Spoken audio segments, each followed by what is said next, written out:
Good evening. For those of you that do not know me, my name is Philip Duarte. I am a member of the Taunton City Council. I was one of the first city councilors to be opposed to this. And I will start by saying that when Aries first brought this proposal, they did a good job of greenwashing it. And the first vote that they got from the city council was unanimous to move forward with an option to lease the landfill site. So if it wasn't for the work of Conservation Law Foundation to bring these concerns to our attention initially, we could be in a very different place at this moment. So thank you to you and Kirsty and your team for the work that you did on that. So the first vote was an option to lease. The second vote was a host community benefits agreement. That one passed 7-2. And then the third and final step was supposed to be the actual lease of the landfill site, which has not happened to this date.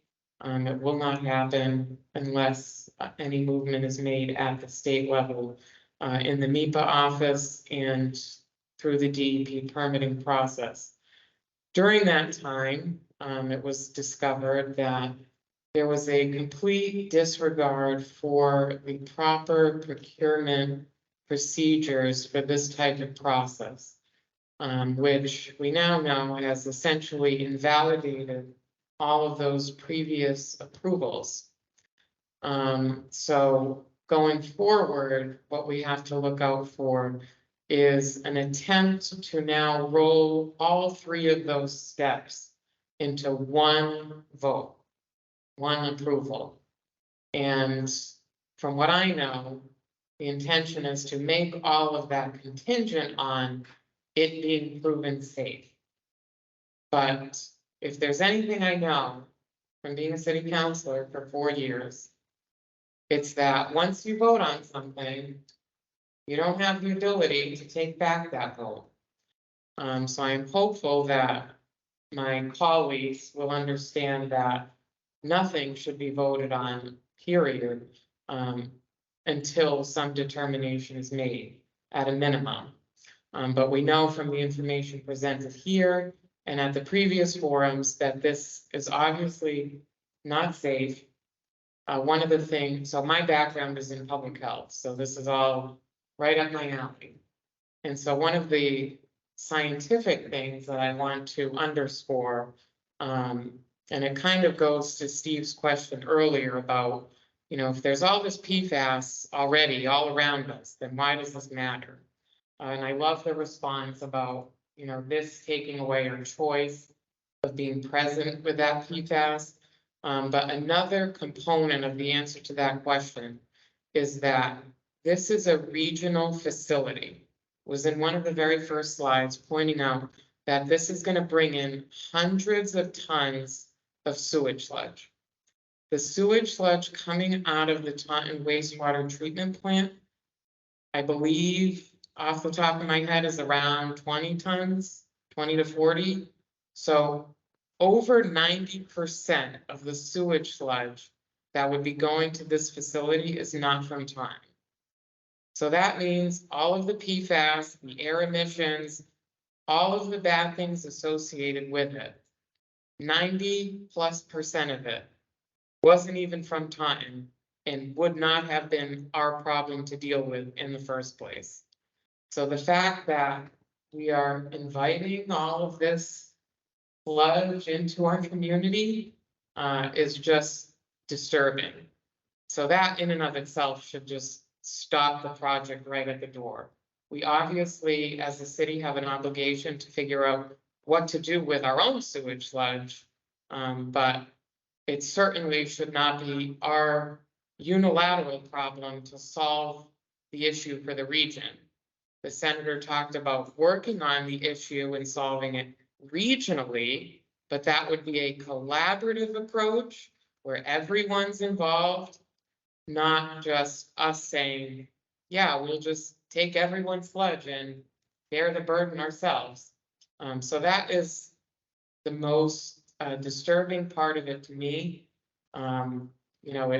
Those numbers have been consistent in every iteration of their slideshow that they've given, that this is gonna be, I think it's over 400 tons of sewage sludge going into this facility.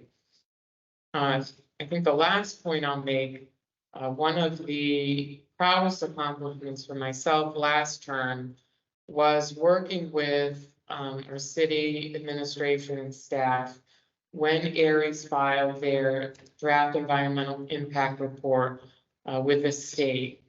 We had commissioned an independent study of that report to be done by a company called Tetra Tech, which is an engineering firm that specializes in air quality issues. So that report was about 30 pages. It identified a lot of the issues that we've covered here. Really poked some holes, I guess you could say, in the things that they included about air quality and air emissions.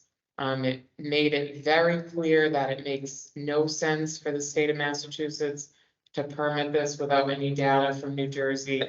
And it really, consolidated all of this into one concise report. And what a lot of people don't know about the MEPA process that I think Clean Air Taunton and partner organizations conveyed is that when Aries responds to the draft environmental impact report, they have to respond to every single piece of public input that was provided.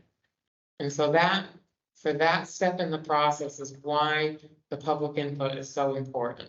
Whether it's a 30-page report from, expert environmental air quality engineers, or letters from people in the community that live around there, and it is an environmental justice community, saying that, why should they have to bear the burden of this facility when they're already facing God knows what effects of being located next to a landfill for 50, 75 more years. All of that has to be responded to. So that is why it's important that everyone continues to be engaged with Clean Air Taunton throughout the process, because the public input does matter.